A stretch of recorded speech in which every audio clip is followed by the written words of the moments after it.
طائرة بدون طيار نموذج تجريبي جزائري الصنع 100%. يستعد فريقها التقني للتحليق مع الكبار والمشاركة في الطبعة 108 لمعرض الطيران بشيكاغو الأمريكية.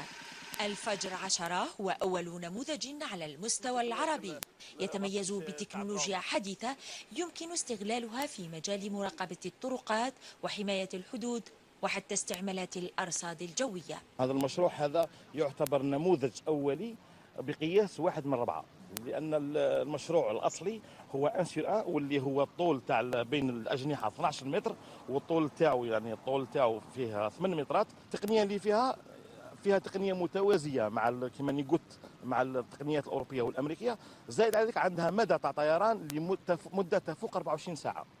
العلو نتاع الطائره هذه اللي راح تلحق علو 7 كيلومترات، والمسار او المسافه يعني لوريون داكسيون سي 4000 كيلومتر، انها تنجم بمراقبه يعني من الارض تقطع مسافه تاع 172 كيلومتر، ونقدروا بامكانيات واحده اخرين نطوروا هذه المسافه الى 4000 كيلومتر. يعني الطائره هذه تاعنا تنجم تقلع من الجزائر توصل لتمن راست وتولي بدون ما يكون عندها رافيتايمون في المسار. في يوم قريت في الجريده ان الجزائر بغات تشتري طائرات من هذا النوع على الولايات المتحده الامريكيه. 2009 سبتمبر كتب هناك باللي ان امريكا ترفض بيع طائرات من هذا النوع للجزائر، فشدني يعني الاحراج بان كيفاش ما تبيعناش نصنعوا روحنا. احنا قلنا أن نكون يعني سباقين باش نرفع الرايه تاعنا. هذا المشروع نتاعي راهو قابل باش يوظف 350 منصب شغل على المدى القصير،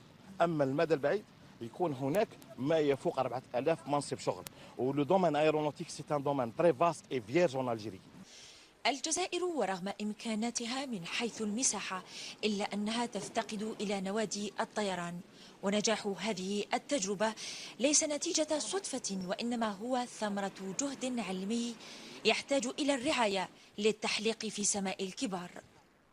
إن أعجبك الفيديو لا تنسى الضغط على زر الإعجاب والاشتراك في القناة ليصلك كل جديد، كما لا تنسى مشاركة الفيديو عبر مواقع التواصل الاجتماعي لتعم الفائدة. زيارتك على الموقع تسرنا، فلا تتردد. شاركنا بنصائحك، أفكارك وانتقاداتك، كما يمكنك الاتصال بنا عبر البريد الإلكتروني.